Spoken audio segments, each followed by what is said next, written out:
ওম নম শিবায়। ভারত মাতা শিবশক্তি অবতার ব্রহ্মা বাবার বাণী। ওম পিতাশ্রী শিব বাবাকে মনে আছে? আজকের তারিখ 20 আগস্ট 2026। প্রাতঃ ক্লাস রিভাইজ ডেট 2রা আগস্ট 2020। ওম নম শিবায়। আজ শ্রদ্ধেয় বাবা বলছেন, জ্ঞানী সন্তানেরা, হ্যাঁ বাবা, ভগবান পাপের ফলও দেন না, পুণ্যের ফলও দেন না। ভগবান শুধু কর্মের ফল দেন, আর তিনি শুধু ন্যায় করেন। তাই দোষ তো ভগবানের ওপর একদমই দিও না। ওম নম শিবায়। কোনো কোনো সন্তান বলে, এখানে নয় ওখানে, ওখানে নয় এখানে, তো একে কি বলবে? আর কেউ কেউ তো এদিক ওদিক ঘুরে কাউকে পছন্দ না হলে বলবে, এখন আমি বাবা। ঠিক আছে, চারদিকে চক্কর কাটবে, সবার থেকে একটু একটু নেবে, আর সবার থেকে একটু একটু নিয়ে নিজের ঝোলায় ভরবে, আর তারপর বলবে, এই নাও আমি পশারি, এই নাও, এই নাও। বলে আমি পশারি হয়ে গেছি। বলে না, ইঁদুর পেয়েছে হলুদের গাঁট, আর বলে আমি পশারি। প্রতিটি সৎসঙ্গে যাবে, প্রতিটি গ্রন্থ পড়বে, আর একটু একটু নেবে, আর তারপর বলবে, এই তো আমি এসে গেছি ভগবান। বড় চমৎকার সন্তান তোমরা। আরে যা শোনাচ্ছ তা কার শোনাচ্ছ? এই যে জিনিস নিয়ে এসেছো, কার দোকান থেকে নিয়ে এসেছো? একটু ওখান থেকে নেবে, একটু ওখান থেকে নেবে, তারপর নিজের দোকান খুলে বসবে। এখন ভাই তোমার জিনিস, চলো যতটা বিক্রি হওয়ার হলো। এখন যখন নতুন জিনিস নেই, তখন কি করবে? দোকান বন্ধ, কেউ কিনবে না, তো পড়ে পড়ে জিনিসপত্র এক্সপায়ার হয়ে যাবে। তাই বলে না, শত রজতম জিনিস কার? যখন জিনিস ভালো, তখন ভালোই বিক্রি হবে না? এখন যখন আপনি ডেলিভারি করা বন্ধ করে দিলেন, জিনিস আনা নেওয়া বন্ধ করে দিলেন, মনে করা বন্ধ করে দিলেন, আর অভিমানে বসে পড়লেন যে আমার কাছে এত ভালো জিনিস আছে, এসো কিনো, আর পেছনে দোকান খালি, আর যা একটু আধটু পড়ে আছে তা এক্সপায়ার হয়ে গেছে, খতম। নতুন কোথা থেকে আসবে? যখন নিজেকেই মালিক ভাবতে শুরু করলে, তখন নতুন জিনিস কে দেবে? কেউ দেবে না। তো বলে যে আমি নিজেই আছি, নিজেই বানাই। কোথা থেকে বানাবে? আপনার মেশিনে তো মরচে পড়ে গেছে, তো তারপর বিক্রি করবে কোথায়? এমন এমন সন্তানও আছে। তো বাবা বলবে, চলতেই থাকো, করতে থাকো, বানাতে থাকো, কোথায় যাবে? যখন জিনিস শেষ হয়ে যাবে, বাবার কাছেই আসবে। বড় মেশিনারি লেগে আছে। কোনো কোনো সন্তান কি করবে এখন? এখান থেকে মাল যেতে থাকবে, নিজের দোকানে রাখতে থাকবে, আর অনেক সন্তানকে বোকা বানাতে থাকবে। এটা বর্তমানে হচ্ছে। হ্যাঁ, এখান থেকে জিনিস যায় আর বলে আমি ভগবান, আর একান্তে আমার এই টাচিং হয়, এই জিনিস আমি পাই, আর নিজের মুখে শোনাবে যে আমি ভগবান। বাবা বলবে, ঠিক আছে, করো, কত দূর চলবে।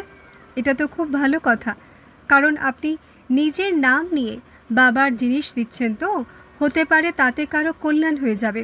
প্রতিটি বিষয়ে কল্যাণ আছে। ভাই সে জিনিস পাচ্ছে, চাই যেখান থেকেই পাক, দাতা চায় যত বড়ই মূর্খ হোক, পাচ্ছে তো আসল জিনিস। নিজেকে এমন ভাবতে হবে। ঠিক আছে বাচ্চারা, কোনো চিন্তা নেই, কোনো টেনশন নেই। যখন খাজানার বড় মেশিনারি বসে আছে, তো নিতে দাও, এসো নিয়ে যাও। তোমাদের কাছে তো এমন মেশিনারি আছে, তৈরি হতে থাকবে, তৈরি হতে থাকবে, আর তোমরা নিতে থাকো, নিতে থাকো, আর চারিদিকে যেতে থাকুক। খুব ভালো লাগে। আচ্ছা বাচ্চারা, সবাই খুশি তো? বাহ সন্তান বাহ, বাবা বলবে বাহ সন্তান বাহ, আর সন্তানরা বলবে বাহ বাবা বাহ, বাহ বাহ বাহ বাহ। দুজনের বাহ বাহ মিলে গেলে ডবল বাহ বাহ হয়ে গেল। আচ্ছা দেখো বাচ্চারা, ওম যেমন যেমন তোমরা বাচ্চারা করতে থাকবে, অভ্যাস হতে থাকবে, তোমাদের ভেতর থেকেই অনেক ধ্বনি বেরোবে। এমন মনে হবে যে আমাদের ভেতরে অনেক লোক বসে আছে, আর যারা গুঞ্জন করছে ওম। এটা পাওয়ারফুল স্থিতি। ওমের মার্কস 50%, আর এই রহস্য অন্তিম সময়ে খুলছে। দেখো বাচ্চারা, ভক্তি মার্গেও যে কোনো সাধু সন্ন্যাসী বাইরে যেত, জঙ্গলে যেত, গাছের নিচে বলতো ওম, তার ভেতরে এত শক্তি এসে যেত যে সে সেই সময় চাইলে কাউকে অভিশাপ দিক বা কাউকে বরদান দিক, তা তথাস্তু হয়ে যেত। কোনো শক্তি ছিল সেটা, ব্যাস সে পরমাত্মা, আমি আত্মা। আর জঙ্গলে প্রকৃতির মাঝে বসে বলছে ওম, আর তোমরা লাইট হাউস হয়ে যাবে। এমন লাইট হাউস যে তোমাদের আশেপাশে দূর দূরান্ত পর্যন্ত যা কিছু ভুল জিনিস আছে সবার মুক্তি। মুক্তিদাতার অর্থ হলো যে ওম গুঞ্জন, আর তোমাদের আশেপাশে, তোমাদের শহরে, তোমাদের দেশ, এই পুরো বিশ্বে সবার মুক্তি। তো এমন তোমরা করো, আর মন দিয়ে করো। অনেক সন্তান তো এমন বলে, বাবা তো বলেছে না, বাবার শ্রীমত পালন করে দিই, ওম করে নি, বাবা বলেছে না, এমন এমন করো না, মন থেকে করো আর নিজে শোনো। যেমন আত্মার 7টি গুণ আছে, প্রতিটি গুণ বলবে ওম, তারপর 7টি আওয়াজ আসবে, আর তোমাদের মনে হবে বা আমরা কতজন বসে ওম করছি। একলা বসেও কি মনে হবে, আরে এতজন বসে ওম করছে। কোনো ছোট শক্তি নয়, আর এটা দাপর যুগ থেকে চলে আসছে। ভক্তিমার্গে সব অ্যাকিউরেট বলা হয়েছে। সত্যযুগ ত্রেতায় সোনার দ্বারকা ছিল, কি বলবে? এখন যেমনই দাপরে রাবণের জন্ম হলো, তো কি হলো? ওই সোনার দ্বারকা নিচে চলে গেল, আর এই সব কিছু নতুন নতুন জিনিস আবার ওপরে। সারা সোনা ভালো করে সেফ রাখা আছে, সব লুকোনো আছে। এখন বিনাশ হবে তো তোমাদের সোনার দ্বারকা আবার ওপরে চলে আসবে। তাই অ্যাকিউরেট বলা হয়েছে যে সোনার দ্বারকা সমুদ্রে চলে গেছে। বলে না, সব ঘর তৈরি করাই আছে, শুধু একটু এমন এমন করতে হবে। সব তৈরি করা আছে, আর সেই ঘরগুলো এত মজবুত, ভাঙবে নাকি? এই জন্যই বাবা বলেন তৈরি করা। কি তৈরি করা? এটাই তো তৈরি করা অট্টালিকা, যা ভেতরে লুকিয়ে আছে, আর এটা তৈরি করাই আছে। এখন কিছু তৈরি হওয়ার নেই। কি তৈরি হবে? তৈরি করা তো নিচে আছে, সেটা ওপরে আসবে, আর তারপর শুধু একটু এমন হাত লাগাতে হবে, ঘর তৈরি করাই আছে। বাচ্চারা প্রশ্ন করলেন, আচ্ছা এই যে দ্বারকা, সত্যযুগের যে 8টি জন্ম, তার পুরো সিস্টেম কি নিচে আছে? বাবার উত্তর, হ্যাঁ, পুরো সিস্টেম নিচে আছে। 8 নয়, 21 জন্মের পুরো সিস্টেম নিচে আছে। এভাবেই ওপরে আসবে, আর তোমাদের বিমানও নিচেই আছে। বাচ্চারা বললেন, তাহলে বাবা সায়েন্স থেকে আমরা কি নিয়ে যাই যখন সব কিছু তৈরি করাই আছে? বাবা বললেন, বিমান তো তৈরি করাই আছে, ওটা স্টার্ট কে করবে? বাচ্চারা বললেন, সেটা তো সংকল্পের মাধ্যমেই হবে না বাবা। বাবা বললেন, একদমই নয়, হাত লাগবে না। সংকল্প দিয়ে কি হবে? আপনার মনে সংকল্প এলো তো গিয়ে বসবেন, চাবি তো লাগাবেন না, বসে থাকো, চলো বিমান ওঠো। চাবি না লাগালে উড়বে কি করে? চাবি লাগিয়ে দাও, উড়বে তো সে নিজেই। এটা সংকল্পের মাধ্যমে হয়। এটা আত্মায় অটোমেটিক্যালি ফিট থাকে। চালানোর সিস্টেম, রাখার সিস্টেম, নিচে নামানোর সিস্টেম। চাবি ছাড়া কি হবে? চাবি ছাড়া তো কোনো তালা খোলে না। হ্যাঁ, একদম রিফাইন মেশিনারি হবে। দুঃখ দেওয়ার মতো কোনো বস্তু সেখানে থাকবে না। এত সব কোনো তামঝাম নেই, খুব সিম্পল হবে। কারণ একটু ওপরে গেলে প্রকৃতি এমন হাওয়া দিল, প্রকৃতি আপনাদের বিমানকে এমন হাত দিয়ে এমন উড়িয়ে দেবে। এই সূর্য, চাঁদ, বাতিগুলো যখন নিচে চলে আসবে, তো হাওয়াও তখন নিচে আসবে। সংকল্প করো, হে প্রকৃতি এসো, আমার বিমানকে ওড়াও। এই নাও, হাত দিল, ওপরে নিয়ে গেল। উড়তে থাকো, উড়তে থাকো ওপরে। আর ওড়াতেও খুব সহজ। আজ এরোপ্লেন ওড়ে, এত তেল ঢালো তারপর ওড়ে। ওখানে এমন কিছুই নেই। ওখানে তো শুধু চাবি ঘোরালে আর প্রকৃতি হাত দিল আর উড়ে গেল। এই হাওয়া নিচেই নিজে নিজেই ওপরে উড়িয়ে দেবে। তাই বলে সংকল্পের মাধ্যমে ওড়ে।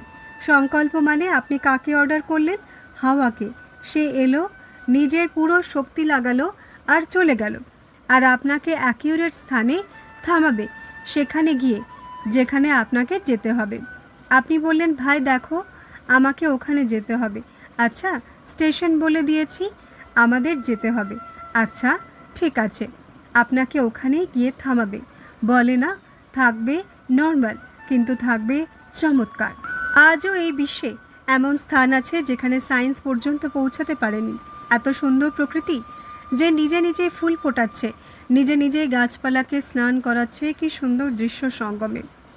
বাচ্চারা বললেন, বাবা আমরা কি পৌঁছাবো সেখানে? বাবা বললেন, অবশ্যই পৌঁছাবো বাচ্চারা, কেন পৌঁছাবো না। এখন আলো খুব সুন্দর, তাই বাবা কিছু কিছু স্থান এমন রেখেছেন যেখানে নাড়াচাড়া করতে দেননি। তোমরা যতই এগিয়ে যাও না কেন, কিন্তু বাবার আগে যেতে পারবে না।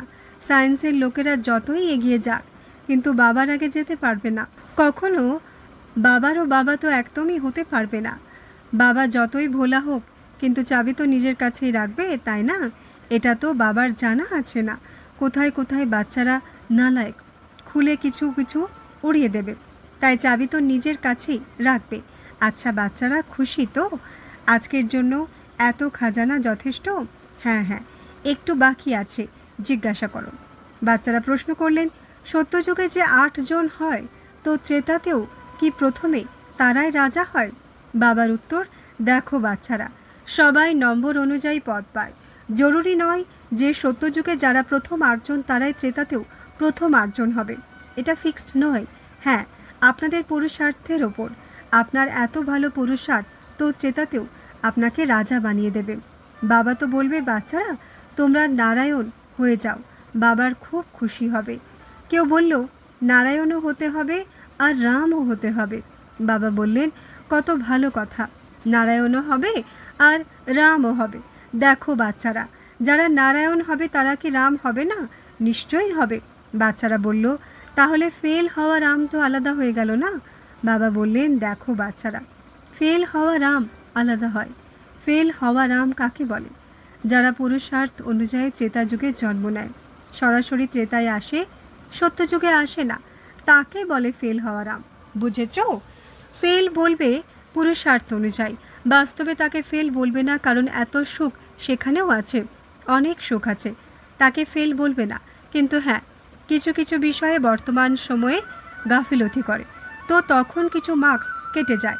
মার্কসও এমন নয় যে একটা পেপার পুরো মার্কস শেষ হয়ে গেল, কারণ একটা পেপার ফেল তো সব কিছুতেই ফেল, এটাই নিয়ম না? যদি 4টে পেপার থাকে, একটাই ফেল, তো পুরো ক্লাসের ফেলই ধরা হবে, তাকে পাস বলবে না। যখন সত্যযুগ হয় না, যেমন চাঁদকে দেখো না, যখন চাঁদ পূর্ণিমার হয় তখন কত বড় হয়, কি চমক থাকে। এখন 2 দিন পরে যাও, এমন তো নয় চাঁদ অর্ধেক হয়ে গেছে, আলোয় কমেছে, আর পুরো চাঁদের আলো কমেছে, অর্ধেক চাঁদের আলো কমেনি। বুঝতে পারছো? হ্যাঁ, সত্যযুগে আমরা কি থাকবো 16 কলা সম্পূর্ণ? ত্রেতায় এসে এমন হবে না যে 4-5 কলা বেরিয়ে গেল আর 12-13 কলা রয়ে গেল, না। যেমন চাঁদ পুরো আছে, 2 দিন পর আলো কমে যায়। সত্যযুগে 16 কলা সম্পূর্ণ, ত্রেতায় 16 কলাই থাকবে, কিন্তু কলাগুলোতে একটু একটু পার্সেন্টেজ কমে যাবে, পার্সেন্টেজ একটু কমে যাবে। 16 কলাই থাকবে, কিন্তু 16 মধ্যে যেমন চাঁদের চমক কমে, চাঁদ একবারে অর্ধেক কাটে না, কলায় একটু পার্সেন্টেজ এসে যায়, কিন্তু পুরোপুরিভাবে কলাহীন হয় না, অর্ধেক কলা বা অর্ধেক গুণ কাটে না। ঠিক আছে বাচ্চারা, বুঝতে পেরেছ? আচ্ছা, আর জিজ্ঞাসা করো। বাচ্চারা প্রশ্ন করলেন, বলে না আধা কল্প রাত তো আধা গল্প দিন, তো সঙ্গম যুগেও কি তার শুটিং হয়? বাবার উত্তর, হ্যাঁ, এই সময়ই হয় সব শুটিংয়ের দরজাও এখনই খোলে। বাবা প্রতিটি আত্মাকে ফুল চান্স দেয়, এখনই সব কিছু হচ্ছে, এটাই সময়। বাচ্চারা বলল, এই যে ব্রহ্মার দিন আর ব্রহ্মার রাত বলে, তার যথার্থ অর্থ কী? বাবা বললেন, ব্রহ্মার দিন আর ব্রহ্মার রাত এই সময়েরই।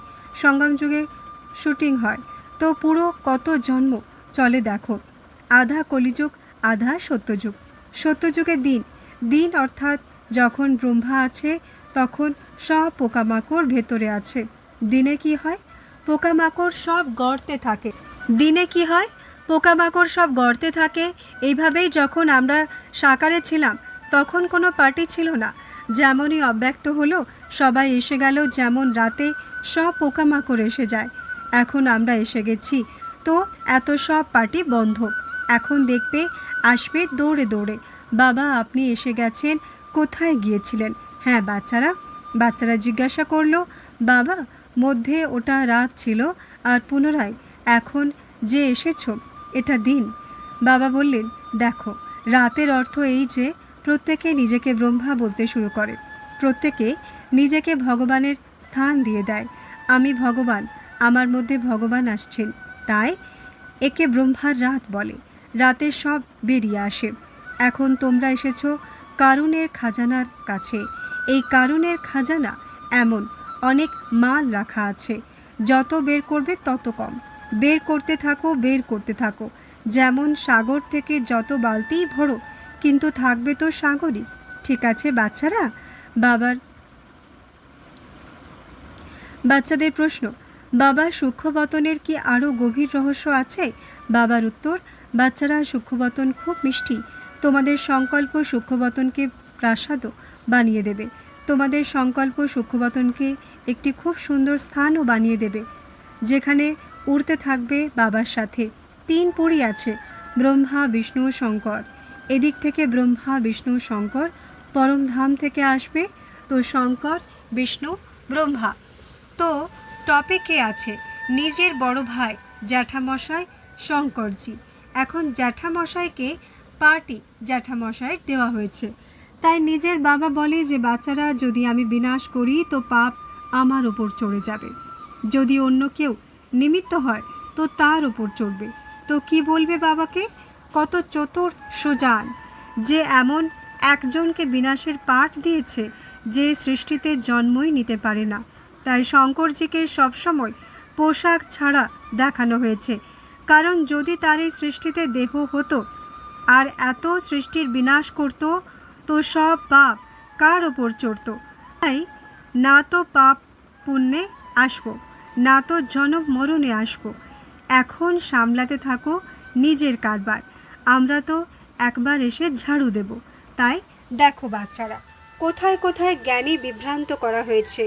যদি কেউ বলে যে আমি বিনাশকারী শঙ্কর, তো তাকে খুব বড় মহামূর্খ বলবে। তো এর মানে তারপর আপনি বিনাশের নিমিত্ত হবেন, সব পাপ আপনার ওপর চড়বে। নিজেকে যদি কেউ বিনাশকারী শঙ্কর বলে, তো তার চেয়ে বড় মহামূর্খ কেউ নেই। আর আসুক বাবার সামনে, তো বলুক, আমরা দেখে এসেছি ভাই। আর কেউ বলে আমি বিনাশকারী শঙ্কর, তো এখানে সম্মুখে এসে বসুক আর বলুক যে আমি শঙ্কর। আর তারপর বলুক আদি মধ্য অন্তের রহস্য। আর বলুক যে সূক্ষ্মবতনে শঙ্করজি কী করছেন। এই ওপরের শঙ্করের পাঠ নিজের মধ্যেই বড়। কেউ বলে শঙ্কর পার্টির লোক, কি এই শঙ্কর পার্টির লোক? কবে রহস্য খুলবে? কখনো বলে ব্রহ্মা পার্টির লোক। এখন কি বলবে তাদের? বাবা কি কোনো সন্তানের প্রতি ঘৃণা করতে শেখান? ব্রহ্মা পার্টির লোক শঙ্কর পার্টির লোকেদের ওপর চটে যায়, শঙ্কর পার্টির লোক ব্রহ্মা পার্টির লোকেদের ওপর চটে যায়। তো কোন বাবাকে মানছেন আপনারা? কোন ভগবান তাহলে? কোন জ্ঞান যা লড়াই করায়? না তো তাহলে আপনারা ব্রহ্মাকে মানছেন, না শঙ্করওয়ালারা শঙ্করকে মানছে। দুজনেই কেউ কাউকে মানছে না, শুধু নামের ওপরই লড়ছে। শুধু আর শুধুমাত্র নামের ওপরই লড়ছে, কিন্তু দুজনের বৈশিষ্ট্য, দুজনের পাঠ জানা নেই কারো। শুধু নামের ওপরই ঝগড়া করছে। এটা কি সঠিক অর্থে একে জ্ঞান বলবে নাকি? ভাই বলে না, একটুখানি জ্ঞান পকেটে নিয়ে ঘুরে বেড়াচ্ছে আর বলছো আমি সাগর। আর যেদিন এলো সাগর হাত দিল আর সব ঝোলা বের করে নিল, তো কি বলবে আমি সাগর? না, এখন আমি কাঙাল। তাই এই যে পাঠ, এখন যদি শঙ্কর এই সৃষ্টিতে জন্ম নিত আর পাপ পুণ্যে আসতো, তো বোঝা কার ওপর চড়ত? তারপর তিনি চতুর সুজান, তিনি নিজের জন্য বানিয়েছেন বিনাশকর্তা। এখন দেখো, বলে না, মারেও ভগবান, মেটাইও ভগবান, বানাইও ভগবান।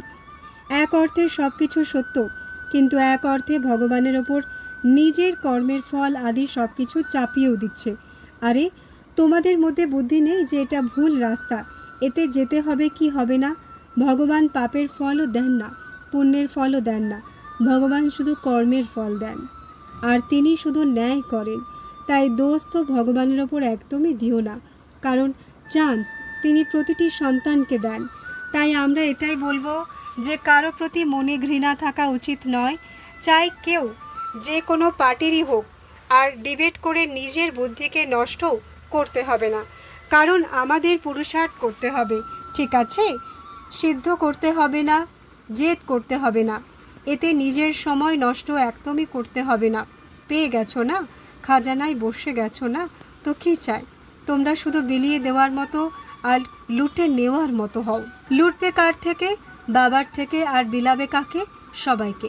দেখো বাচ্চারা, ওপরের শঙ্করের নিজের পার্ট আছে, কেন বাজাবে না সে? বাজাবে। বলে না, যখন শঙ্করের তৃতীয় নয়ন খোলে তখন তাণ্ডব করে। এমনই গায়ন আছে না, তৃতীয় নয়ন খুলল মানে বিনাশ। এটা সত্যই, কারণ সেখানে এমন চোখ বন্ধ করে বসে আছে সে একটি পুতুল।